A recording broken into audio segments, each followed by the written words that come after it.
இன்னைக்கு என்ன கதை என்னன்னு பார்ப்போமா?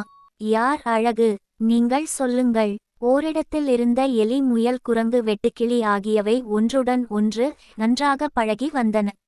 ஆனாலும் அவைகளுக்குள் அழகு குறித்து அடிக்கடி விவாதங்கள் எழும். ஒவ்வொன்றும் தன் பெருமையை பறைசாற்றும் விதத்தில் பேசும். முயல் மட்டும் மௌனமாக இருக்கும். நம் நால்வரில் நான் தான் மிக அழகு. மனிதர்கள் கூட எங்கள் இனத்திலிருந்துதான் தோன்றியதாகச் சொல்வார்கள். குதித்து குதித்து நடனமாடியபடி சொல்லியது குரங்கு. நாங்கள் மனிதர்களின் வீட்டுக்குள்ளே புத்திசாலித்தனமாக ஒளிந்தும் வாழ்கிறோம். எங்களிடம் அழகும் அறிவும் இருக்கிறது. எனவே நான் தான் அழகு தேவதை என்றது.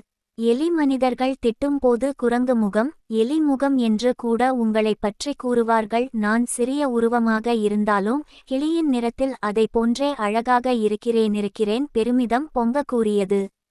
வெட்டுக்கிளி, நான் இந்த அழகு போட்டிக்கே வரவில்லை. முயல் சொல்ல மூன்றும் சேர்ந்து சிரித்தன. முயல் மெதுவாக அவ்விடத்தை விட்டு அகன்றது. என்ன இருந்தாலும் வெள்ளை வெளேரென்று முயல் ஓடி வரும் அழகே தனிதான். குரங்கு சொல்லியது ஆமாம் ஆமாம் ஒப்புக்கொண்டது. வெட்டுக்கிளி, நிறமும் அழகும் மட்டும் இருந்தால் போதுமா? அறிவு, புத்திசாலித்தனம் எல்லாம் இருக்க வேண்டும். அப்பொழுதுதான் அழகியாக ஏற்றுக்கொள்ள முடியும் என்றது எலி. எனக்கொரு யோசனை தோன்றுகிறது. நமக்குள்ளே ஓர் அழகி போட்டி நடத்தினால் என்ன? கேட்டது வெட்டுக்கிளி. போட்டி நடத்தலாம். ஆனால் நடுவர் யார்? சந்தேகம் எழுப்பியது எலி. நடுவராக நானிருக்கிறேன். திடீரென்று ஒரு சப்தம் கேட்டது. அனைத்தும் மேலே பார்க்க மரத்தின் மீது ஒரு காகம் இருந்தது. நீங்கள் எப்படி? ஆச்சரியப்பட்டது குரங்கு. நீங்கள் மூவரும் பேசிக் கொண்டிருந்ததை நான் கேட்டேன். முயலையும் அழைத்து கொண்டு நாளை என் இருப்பிடம் தேடி வாருங்கள். ஆனால் நான் தேர்ந்தெடுப்பவரை அழகு ராணியாக அனைவரும் ஒருமனதாக ஏற்றுக்கொள்ள வேண்டும் என்று காகம் தன் முகவரி கூறியது. அப்படியே செய்கிறோம். அனைத்தும் சேர்ந்து குரல் கொடுத்தன.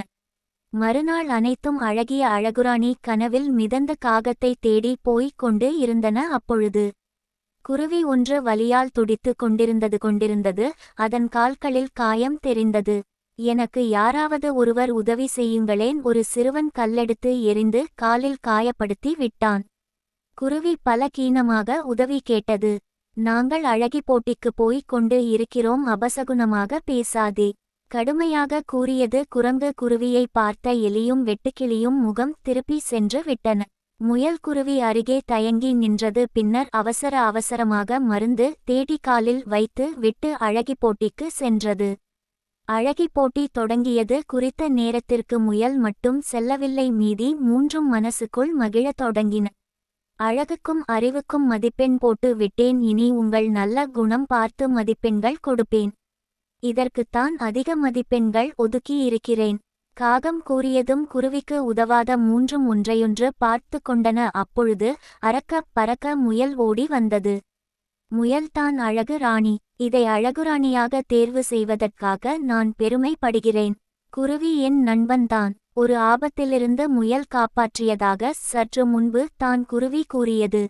அப்பொழுது மூவரும் உதவாமல் சென்றது பற்றியும் சொல்லி வருத்தப்பட்டது. உதவும் நல்ல மனசு உள்ளவர்கள்தான் உண்மையில் அழகானவர்கள். காகம் கூறியதும் எலி, வெட்டுக்கிளி, குரங்கு ஆகியவற்றின் முகங்கள் அஷ்டகோணலாகின. நீதி, நம் யார்க்காவது உதவி செய்தால் அது ஒருநாள் நமக்கு எதிர்பாராத பயனைத் தரும். இதுபோன்று மேலும் கதைகளை தினமும் கேட்க மறக்காம என்னோட சேனலை சப்ஸ்கிரைப் செய்யுங்கள். நன்றி, வணக்கம். நாளை வேறொரு கதையில் சந்திப்போம்.